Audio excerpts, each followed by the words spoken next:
Welcome to you all. My name is Andrew Chung. I'm artistic producer of London Symphonia. And today I've got with me our special guest, James Ehnes. Hello, James. Hello, good to see you, Andrew. We are all extremely excited. I think all of London's really excited for your arrival and to play the Brahms Violin Concerto with us on May 20th. Let's hop right in there. So, let's talk Brahms. So I'm curious what you think, out of all the German romantic concertos, what stands out to you about the Brahms? The Brahms, it's just, I feel like it's so singular in terms of its emotional scope, um, its emotional ambition, I guess maybe I would say. Mm-hmm. And the way that Brahms's music is unique. It's so difficult to describe it, but it's so incredibly meaningful on so many levels. And I feel like this is not just, it's not just Brahms, but it's really great Brahms. I remember when Yes. I discovered this piece, and I got a record. Yes, I'm of that generation. I got this record for Christmas from my grandma of the Brahms Concerto played by Itzhak Perlman with the Chicago Symphony and Giulini conducting. And maybe 10 or something. And I loved playing the violin, and I loved music at that age, but it was a little bit like, oh wow, that's my Christmas present from my grandma. My brother probably got like Lego or something, and I got a Brahms concerto. So it was a little bit like, I was happy to have it, but I didn't sort of jump right up and put it on. And it sort of sat for a little while, and it was maybe, I don't know, maybe a good year later or something when I put it on just think like, oh, I should really listen to this piece, see what this is all about. Because I think to that point, my taste in music had been mainly, this sort of shorter, flashy encore pieces, and some of the Beethoven symphonies that I was starting to discover. Didn't know a whole lot of Brahms, or maybe the Brahms that I knew would maybe be like a Hungarian dance or something like Mm-hmm. that. Mm-hmm. And I was so completely blown away. And the reason I mentioned that it was on an LP is because the first movement was on side A, and second and third movements were side B. And I was so just gobsmacked by side A that I just couldn't get past side A. And for days, day after day after day, I would just Yeah. listen to side A, and I get to the end, I'm like, oh man, that's just the best. So I'd put the needle back and listen to it again. And eventually I realized, well, there's a whole other half of the piece that I should listen to Yeah. too. But that first Um, movement's huge. It sounds so complete on its own. it really is a world of its own, yeah. And then you get to the second movement, and it's also just so magnificent. But I think that the piece, yeah, in a way, that the first movement is this world, and then the second and third movements are the other half of that world. So it works well for an LP. But I remember the first time I performed the piece with orchestra, which was actually in Hamilton, Ontario, so not so far. Oh, um, that well, I got to the end of the first movement, and I just felt so completely emotionally and physically just spent. yeah. And then I thought, uh-oh, I've got a lot more to go. Um, but it really is, it's amazing how he wrote a piece that is fueled entirely by musical inspiration. Yet it's also a very compelling virtuoso vehicle for the violinist. That's sort of a tough line to straddle. I think that um, all of the virtuosity, and there's lots of it, is really part and parcel with the musical message. So at times, in its early history, I think that actually was sort of a turn off to some violinists who were used to pieces where you might have a beautiful melody, and then virtuoso fireworks, and then an orchestral tutti, and then another beautiful melody, and then virtuoso fireworks. And all the virtuosity is kind of within the music. And then there's such wonderful interplay with the orchestra. It's really it's a symphony for where the violin plays a prominent role, but I think every section of the orchestra, every principal player of the winds has these glorious moments to shine. There's this incredibly famous oboe solo to start the second movement that Sarasate, the famous Spanish violinist, sort of contemporaneous-ish with Brahms, he famously said that he was not interested in playing a piece where the playing a violin concerto where the best melody was for the oboe.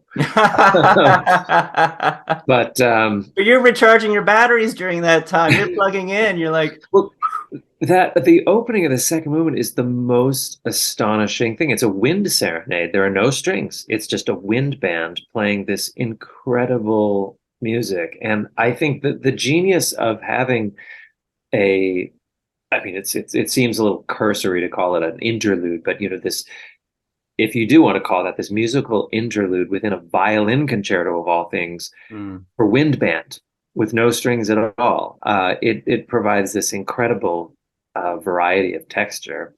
And then the last movement, the piece was written for and to a certain extent with his great friend, the Hungarian violinist Joseph Joachim, and mhm. it was his time with Joachim and another Hungarian musician when Brahms was young that inspired so much of the Hungarian side of his music, the most famously the Hungarian dances. But yeah, this last movement is more of a typical virtuoso vehicle ish, but it's still Brahms with just incredible texture and interplay with the orchestra and compositional complexity. I mean, it's really you can't say enough about the greatness of this piece. I mean, I think that if it were the only concerto written for the violin, that would still be a good reason to play the violin.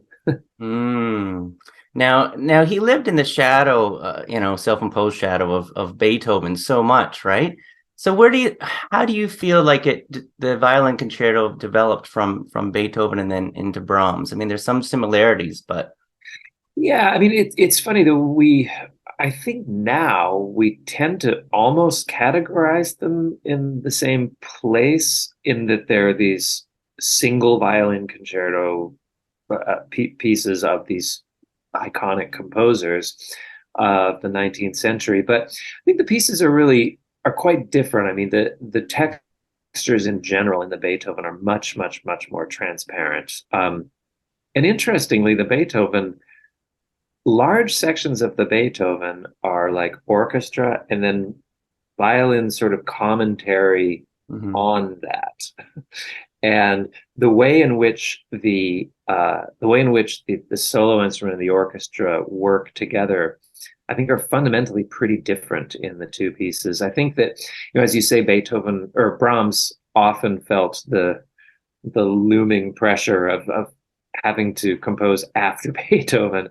And I think quite wisely, he wrote a concerto that, despite what I said a few minutes ago of us tending now to think of them in the same category, that they're quite different, other than just the fact that they're Germans and they're on a similar sort of scale.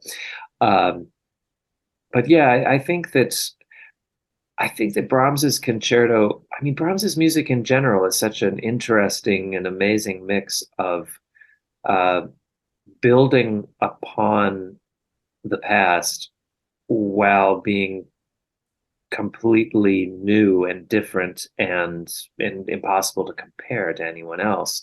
Mhm. Um, so yeah, in that sense, I think that Brahms' violin concerto, when it was first written, must have seemed quite weird because it Yes. didn't really fit the pattern or the model of what people would have been expecting at that time. And you mentioned building upon the past, so you as an interpreter, how do you build upon past recordings, Itzhak Perlman, Mm. the cadenza choice that you'd make? How do you approach that, James? Well, I mean, it's an interesting question. I think that it's a difficult question for me to answer at this point because it's been a part of my life for 35 years or so. Mhm. Um, I think that when you grow up with a piece, I mean, we're very lucky to be in an era where you have access to performances, whether those are live or recorded or filmed. Um, I mean, it's amazing to think of how different that is from one little Brahms story that I heard recently that it just completely blew my mind. Um, was apparently there's a letter from him to Clara Schumann where he writes, Mhm. "Dear Clara, you have to get yourself to, I think, Dusseldorf, in 2 months or something, because they're playing a Mozart piano concerto." And she writes back and says, "Dear Johannes, I would love to get to Dusseldorf. I'll definitely go. I've always wanted to hear a Mozart piano concerto." And I just thought, what? Where, where now, I've got all the Wow. Mozart piano concertos on my phone. Like, Yeah. Yeah. They may have they, studied the scores, but they hadn't maybe heard it in yeah, yeah, person. exactly. She surely knew them on paper, Yeah. I would think, but to think she had never heard a Mozart piano concerto is amazing. So, Yeah. anyway, a little off topic, but the the idea of building an interpretation now, we have for, I would say, in many ways, in most ways, for the better, we have the incredible inspiration of all the performers of the last 120 years, that those performances have been documented and one can be inspired by them, learn from them. I think it's a dangerous thing for any musician today to feel like you're really the one that's capable of reinventing the wheel on some of these pieces. Uh, so I think when you grow up, it's great to try to get all different perspectives and what did this person think of this and how did this person approach this particular musical problem. But then I think over time, the piece, it kind of becomes a part of you. And at this point, I feel very fortunate that I've actually played pretty.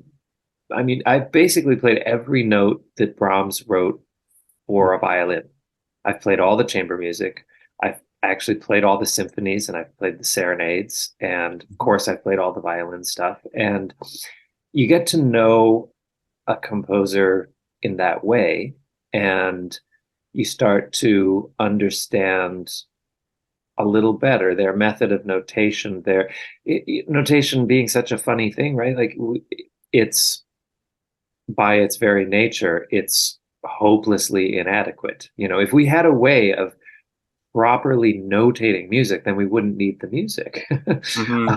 But so we have this inadequate yet still incredibly just genius method of notating music that has been refined over centuries, and everyone uses it in a slightly different way. And when you first are learning a piece by a composer, I think we tend to default to certain interpretations of those mysterious squiggles on the page. We'll see a dynamic indication or a fermata or a rhythmic indication of some kind, and we're like, okay, I think I know what that means. But sometimes we're basing that on the false premise that every composer uses that notation for the same purpose and in the same way. So I think that getting to know, really getting to know a composer's voice um, takes time. Um, and ultimately, all that does is it gives you sort of justification for, for the musical decisions that your heart is telling you to make. You know, so interpretations, they evolve in different ways for different reasons, and of course, it's one of the most fascinating things about being a classical music lover, if you want to call it that. That you can listen to 10 different people who you might respect equally uh, approach a piece from 10 different directions. And each one of them, at the time they're doing it, I'm sure feels convinced that that is how that story needs to be told, that that's what that message means. And so, yeah, there's a long answer for saying that I think that just over time, one refines both your idea of what the story is and your ability to tell it. And experience becomes a part of that as well. Sometimes people say, "Oh, you've been playing the Brahms concerto or Tchaikovsky concerto, or whatever it may be, for so long. How have your feelings towards the piece changed?" And I think, well, I'm not entirely sure that my feelings towards the piece have changed, um, but I've changed, and my ability to share those feelings has changed and evolved. So I think maybe that's the way in which I sort of chart my own progress or path. I love that. That's beautifully put. Now, you have to make a cadenza choice in this concerto. What are you going with?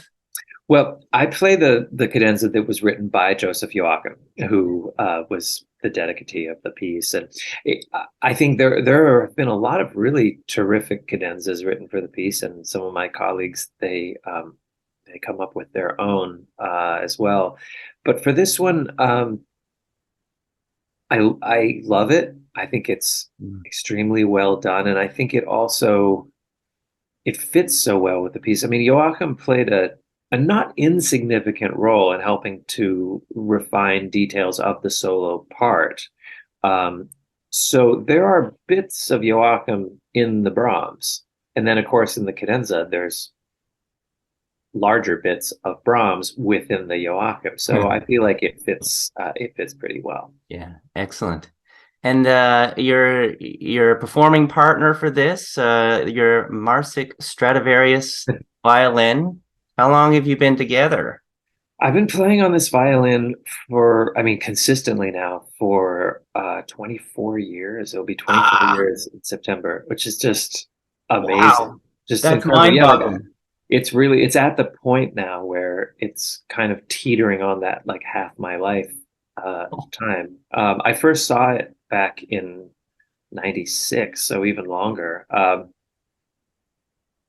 What can I say? I've been really, really, really lucky Mm, with instruments. I mean, really throughout my life, when I was in my kind of mid-teens, the Manitoba Arts Council started a program that sadly went belly up some years later, but a musical instrument bank. So I was able to play on a very nice violin through my teens.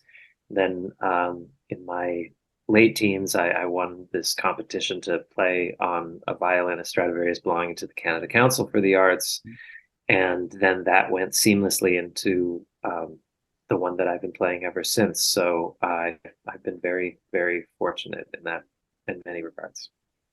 that's beautiful. That's wonderful. And is it imperceptible change over time, or just as you get to know it? I mean, get to know it. I mean, you've been playing on it for forever. Is there change that you've noted at all with the instrument?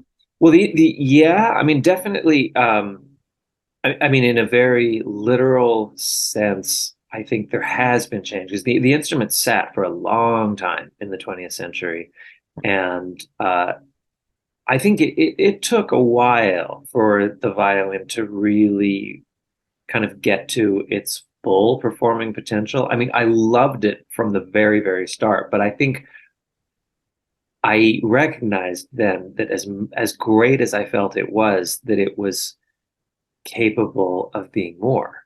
Hmm. And it took a few years for it to get there.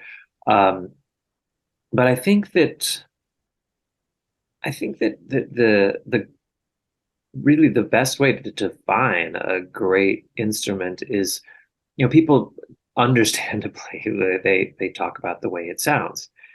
Now, of course, a great instrument should sound great, right? I mean, that's kind of a no-brainer, but um, it's I think it's more having to do with the variety of which it's capable and the inspiration that it provides to a performer. You don't go to a concert to hear a violin. You go to hear a violinist or to hear the music that the violinist is playing.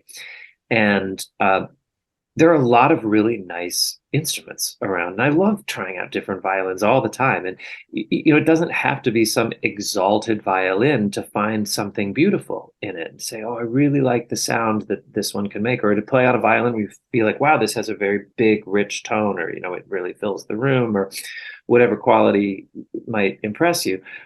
But to have an instrument that after all these years, every time I practice on it, I feel like I'm being challenged and pushed to be a little bit better than the day before. That's really exceptional. And there's nothing really quite so sad for string players that invest in some instrument, they fall in love with some instrument, and yeah, as I say, invest, both financially and sort of emotionally, and then there comes a day where they don't feel like opening the case anymore. There's nothing left to discover. There's no new color to find. There's no challenge to be just a little bit more expressive, to be a little bit more refined, to play with a little bit more variety. And that happens a lot. And of course, that's one of the things that makes choosing an instrument really difficult, is because if you have a limited amount of time to try out a violin, you might be really enamored by a particular quality. Say, oh, I love how this violin does this. And then you get to real life and you're like, well, the thing that this violin does so well is not something that I actually have to do very often. And I've seen that happen, where players are like, check out this violin, it's got this amazing G string. Like, okay. And then they start playing everything on the G string. And you're like, yeah, but why would you play that part in the G string? Like, oh, yeah, I guess that's true. You don't want to, have your musical decisions fueled by the thing your instrument does well. I mean, that doesn't make a lot of sense. Wow, that's cool. So it's basically got like this limitless possibilities inherent in the instrument, and you've got to enjoy that for the last 24 years. Yeah, I mean, I feel like every new piece I learn, or well, no, any piece that I revisit, I think, how can I make the most of it? And Mm-hmm. on any instrument, there's going to be things that are easier, I don't know, more natural for that instrument, and things that will be more challenging. But I can honestly say I don't think that I have ever come across something where I'm like, yeah, I can't find a way to do that on this violin. I can't find that color. I can't find that expression. And I think that's ultimately that's why I love it. Is Mm-hmm. it that endless palette to work from. Thank you so much for joining me today, James. Pleasure. We're really looking forward to performing the Brahms Violin Concerto. Oh my goodness, in all of its glory. And this will be May 20th, live from Metropolitan United Church in London.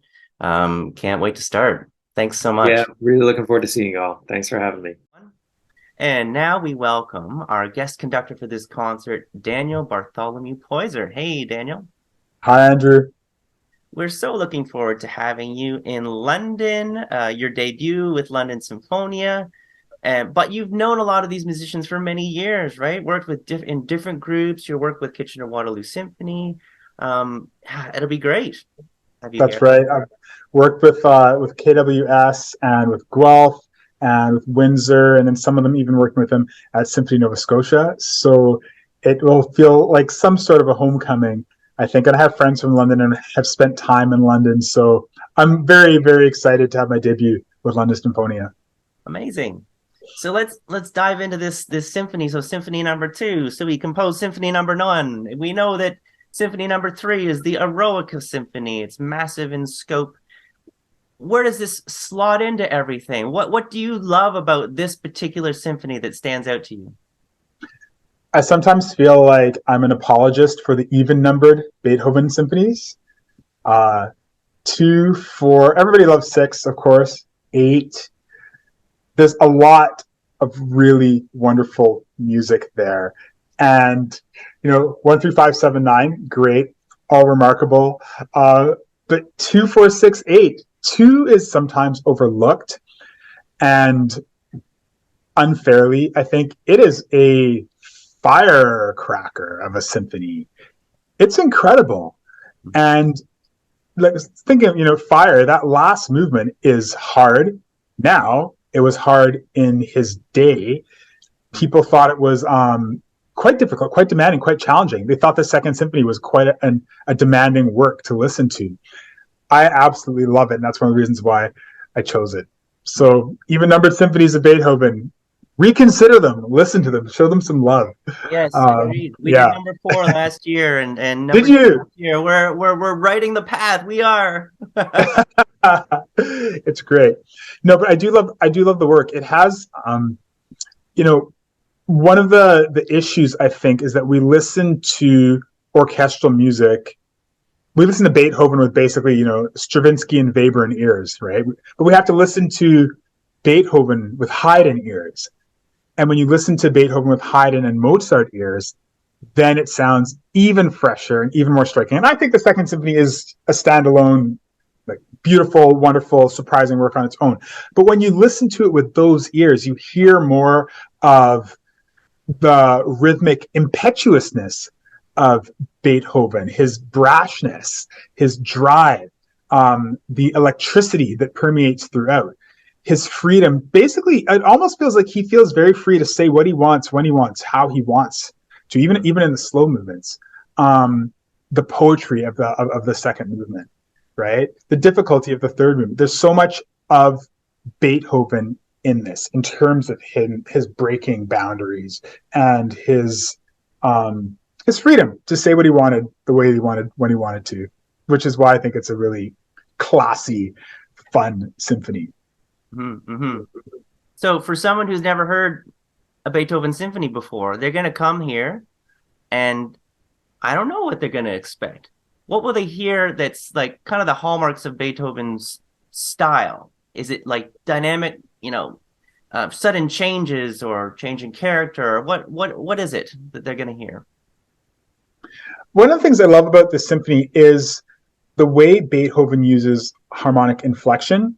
So as you're listening along, things don't, it's not sudden, it's not jarring, but he takes you through like common tone modulations and different things like that. He takes you to places that you wouldn't necessarily expect harmonically. You hear that especially in the second movement, in the fourth movement. There are moments where, we're headed for D major and we just glide right on past before he gives us that final resolution. The ending of the fourth movement, for example, has a number of places where you think you're heading to the ending and then, nope, not quite yet. We're just going to bring it right back. Or like huge contrast in the third movement, for example, where we go from very, very fast motion to suddenly absolutely nothing, boom, to everything. So when I think of Beethoven's characteristic voice in the symphony, I think of sudden contrasts and really interesting harmonic journeys that take us ultimately where we want to go, but not before having a few, a walk around the park a little bit, as it were, harmonically. I hear you. Now, Beethoven had a lot going on in his life at this time. I think his deafness was taking it, grabbing hold of him. He had these terrible digestive problems. So are you a believer that what was happening in his life is mirrored in his music, or is it quite a separate thing? The answer, I think, really is yes and no. The answer is no and yes. No, because I can't point to any, moment in the score and say, this B flat here in measure 109, that's his stomach problem. Which, it's not like that. It's not programmatic in that respect, and it's not autobiographical in that respect. But does it mirror what was happening in his life in maybe a more, not a more general sense, but in a more elevated sense, where here was a person who was going through all these problems, was starting to be deaf. We know that he wrote the Heiligenstadt Testament around this time. We know that he wanted, in terms of mental health, Bell, let's talk about Beethoven's mental health. He wanted to leave the planet at this time. He was done, but he didn't because of his music, right? So his mental health was very shaky. But could he go out and say this to people? The letter where he said all these things about his mental health wasn't found until after he died. Mm-hmm. So here we have a person who is going through the most emotional pain a human can go through where they're feeling like there is no way out and there's no exit possible. But yet he has to go out in public and put on a happy face. And then we have a second symphony that shows none of those problems, but is known as one of his happiest works. So on a superficial level, no, the symphony does not mirror what was happening in his life. In a very real level, yes, the symphony is exactly what was happening in his life at that time, which was a mask of happiness that he had to use just to get through the day in order to survive and continue writing music. So the answer is no and yes, and you can pick whichever one you want. That's why. because ultimately, I think everything. It's like like the Lauryn Hill song. Everything is everything, right? Everything in Beethoven's life affected Beethoven's music. So you can't at any point. I don't believe in divorcing, the events of his life from what was happening in his life, even if it seems like it's the obverse or that he was, somehow communicating with like ultimate artistic truth, and no matter what was happening, we get it on the page. No. He's still a human being with very real needs and wants, and a psyche and an emotional space that came out in his music one way or another. So ultimately, I guess I'm in the yes camp, but the answer is no and yes. Haha. I'll take it. So Daniel, when this symphony starts, give me 2 moments in the symphony that you are going to be like waiting to happen. 2 favorite moments. 2 favorite moments. Okay. I love the opening of the second movement, the opening of the slow movement. It's just a beautiful melody. And it's one of those moments in orchestra where everything is so delicate and everybody is trying so hard because it's so transparent. Like, are we at the right spot in the bow? Do we have the right amount of vibrato? Or the wind's entering with the right attack at the right dynamic, with the right intonation? Everything is so transparent. So I love that movement. I love the movement. And then I love the ending, like the last third of the fourth movement, because it's just crazy. It's just crazy.